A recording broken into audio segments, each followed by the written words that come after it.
The molecular medicine program was generated as a platform to facilitate the interaction between clinicians and translational and basic scientists. And within that program, my group is specifically involved in ovarian cancer, and also in some studies on tumor vasculature, namely the ability of a tumor to create and to recruit actually its own blood vessels, which is a key step towards the growth of any solid tumors, and also provides the highways to tumor cells to disseminate to distant organs. And this is of course a crucial step because as it is widely known, the real lethal step in any solid cancer is not the primary tumor in most cases, rather than metastasis. So in that particular aspect, my group has been focused on a unexpected player in the field. And when I say unexpected, I mean that we work on a class of molecules that were discovered in the central nervous system, where they act as players in brain development and plasticity. However, we actually found out that specifically one of these molecules, which is called L1, is actually also found in the vasculature of tumor tissue, but very rarely in the vasculature of normal tissues, which suggested to us that, first of all, that this can be a biomarker of pathological vessels. And this is already important because there are no clear biomarkers of vessels that can discriminate between pathological and normal counterparts. But more importantly, this allowed us to ask the question, is this just a marker, or it just is functionally contributing to tumor vascularization and more in general to tumor development? And this is actually the question we addressed using a mouse tumor model, in which we deleted specifically this molecule L1 from the vessels. And that's the question, what would happen to a tumor in this type of context. In this particular case, we used a mouse model of pancreatic cancer, but now we know that this is actually a model that can also be extended to other different tumor types. But however, going back to the pancreatic model, what we found is that the ablation of the molecule from the tumor vasculature is actually sufficient to dramatically reduce the growth of the tumor, not only the growth of the tumor itself, but also the number of vessels that any tumor is able to recruit, indicating that this L1 within the vascular compartment is actually a key prerequisite for endothelial cells to be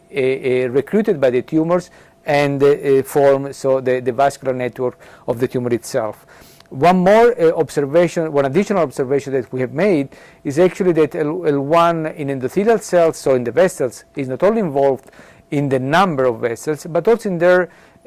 maturation state. In other words, tumor vessels are known to be pretty immature, and this is what makes them difficult to attack from a therapeutic point of view, and also makes them more permeable, which also allowed us, for example, aggressive tumor cells to enter the circulation and disseminate into distant organs. Well, we found out that actually L1 within the endothelial cells of tumor vessels plays a causal role in facilitating and enhancing the permeability of these vessels, so facilitating the metastatic dissemination of a tumor. And to complete the story, we actually asked the question, can we actually interfere with this process? And we generated some antibodies that specifically inactivate L1 in the vascular compartment, and this turned out to be a suitable strategy to, first of all, decrease the number of tumor vessels, which is already a result on its own, because this is what the whole anti-angiogenic field is looking for. But more importantly, this was also a way to restore a normal, mature phenotype in tumor-associated vessels, and in order to interfere with the L1-induced permeability of the vessels themselves. And we now think that this actually can be a strategy to test, first of all, in preclinical, but then models, but then hopefully also in a more clinical setting, is a strategy to decrease tumor vascularization and also to help the restoration of the normal phenotype in a tumor vasculature, because what people think is that restoring a normal phenotype in the vessels, so making them less permeable, less leaky, would also help the classical chemotherapy systemically administered to reach the tumor tissue, especially the central core of solid tumors, and to get hopefully a better response of a tumor in a therapeutic perspective. Of course, now after being encouraged by the results in the preclinical models, we are now first of all looking in a wide variety of human tumors to see whether this aberrant expression of L1 in the vascular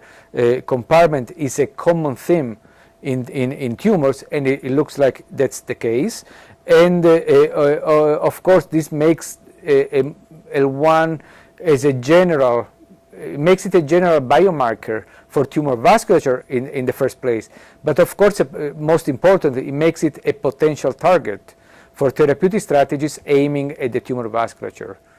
And one actually added value of these potential strategies is that also in many